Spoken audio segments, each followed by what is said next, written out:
Hello, Iron Mountains. Here's this week's edition of Regent's Corner. Sorry, I was a bit late on last week's video.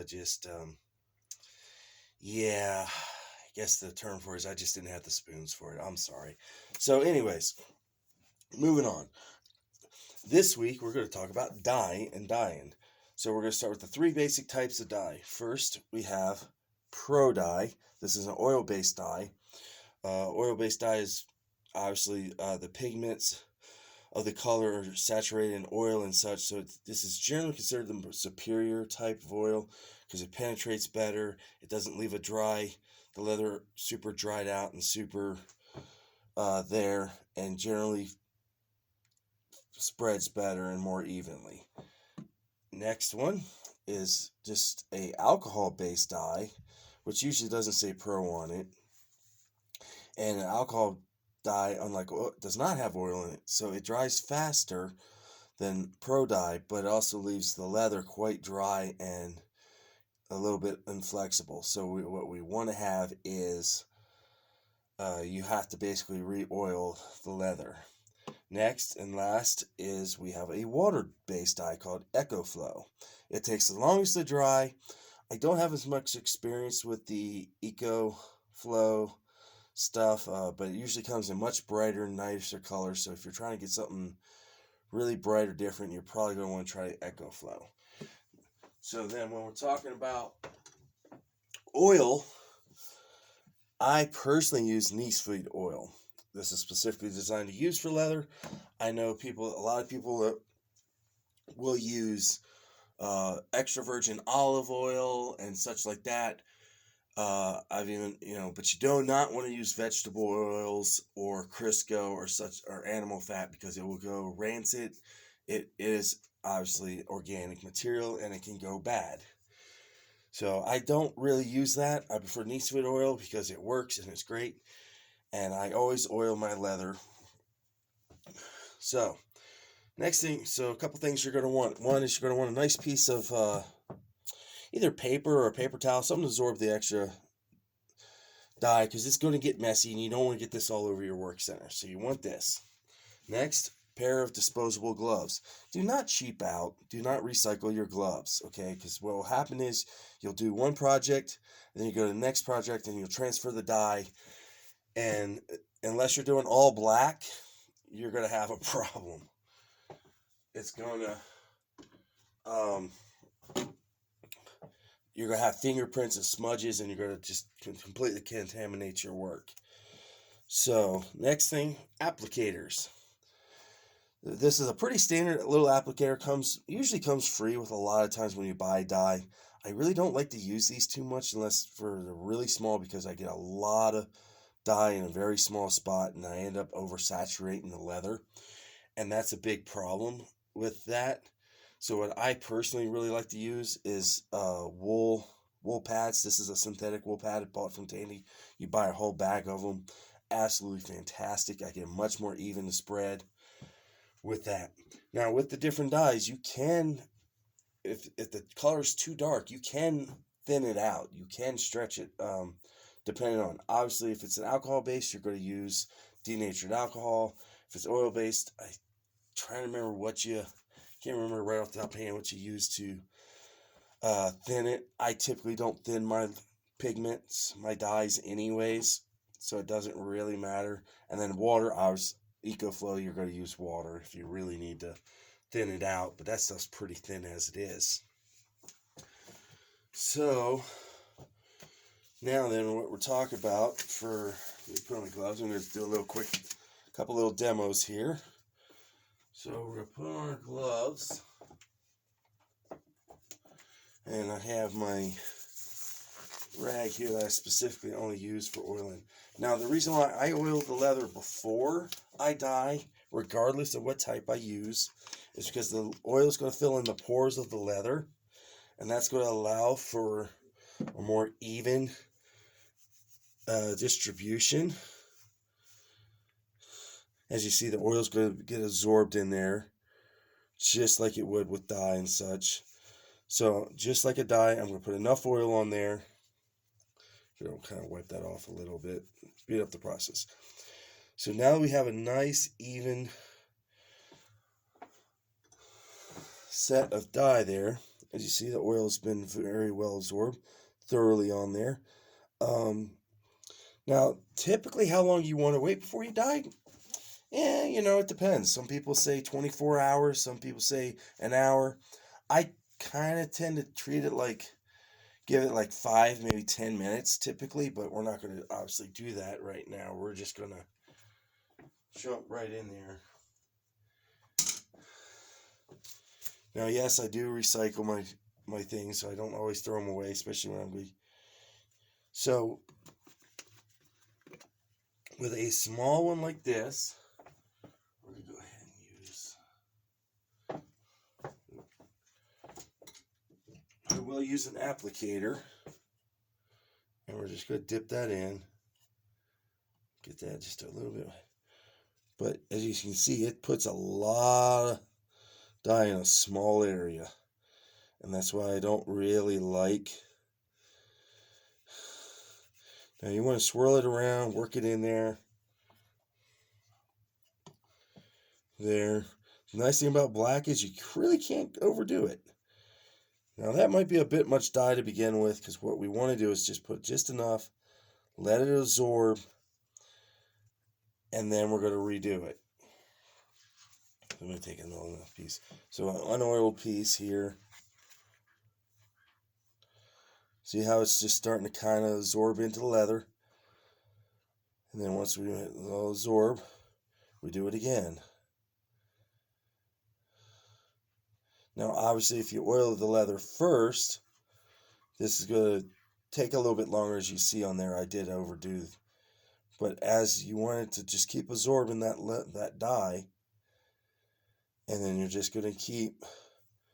Now, this also depends on how dark you want it. Now, like I said, black is black. We're going to go super dark with black.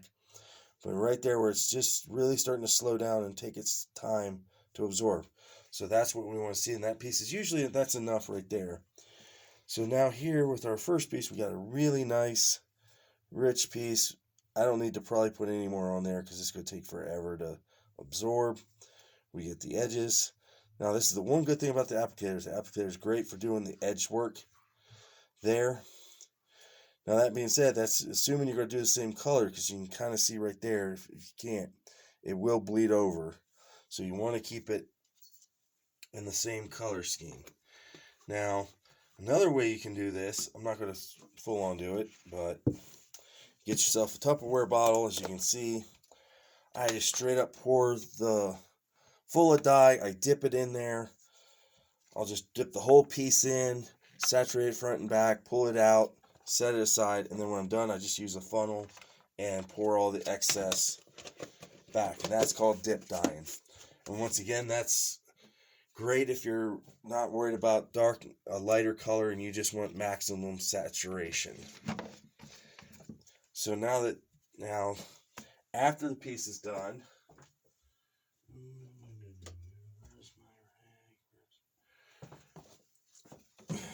oftentimes you have to buff out the top of the leather, right? Because this is going to cause a bleed off. So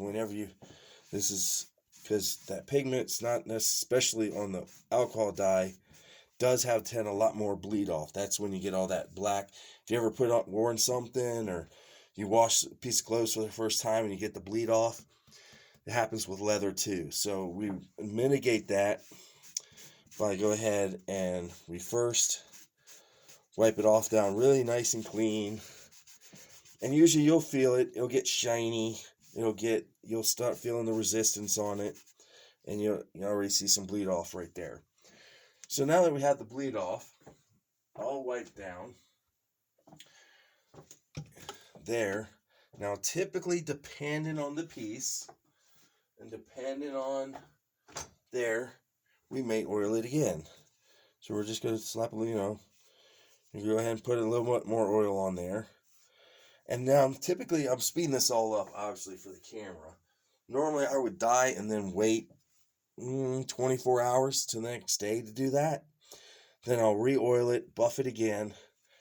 And then the really important thing is, especially for bleed off, and overall there is we want to put a top coat. Typically, I personally really like to use Resolene. This seals the leather, which weatherproofs it, as well as gives it a nice shine to it. Depending on what you want, you can get some EcoFlow satin sheen that will make it really shiny. You can get it in whatever color you want.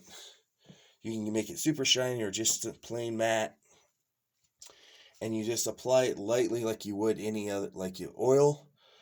A slight coat. This also acts as your resist for staining and antiquing, which did not cover antique, I guess. Okay, so I like to use antique gel. They make a paste, but it's very thick and very not a big fan of it. Now let's say antique is typically used to accent carving work and carving such, and that what gets in the background and really makes it pop. And it comes in a variety of colors, but you can also get, frankly, get a little drop here. You can also dye with it, which gives it a really cool, aged, aka antiqued. And then what you do is you just rub that in there. Now, if I'm dyeing the leather, like I want to leave it dyed, I kind of just go ahead and let it dry. Normally, if I'm doing a antique to bring out the background of a artwork, then I'll wipe it in real good and then rub it in and then wipe it off. So now I'm just going to wipe that off. And now you have this kind of really nice antique light brown. Now the one thing is, this will bring out, you can literally see a fingerprint there. It will bring out any imperfections in the leather. It'll bring out anything in the leather. So it's not going to stain as deeply. And if you try to write the Resolene on, there's a good chance you're going to wipe that antique right off. So while I used to stain a lot of stuff with antique, and if I'm doing a small project, it does look pretty cool. Gives you a really neat effect. But with time and experience, you can get just as good a job with dyeing, or you can there. So if you're having a problem with like really splotchy, heavy, and light spots on there, a couple things I would recommend is, one, if you haven't, oil the leather first. That's where I would start first, because that's going to fill in the things and let it fill in a lot more evenly. Secondly, try switching out different things. Don't use such a small applicator. Use a bigger, wider one like the wool pads. I've even seen people use sponges.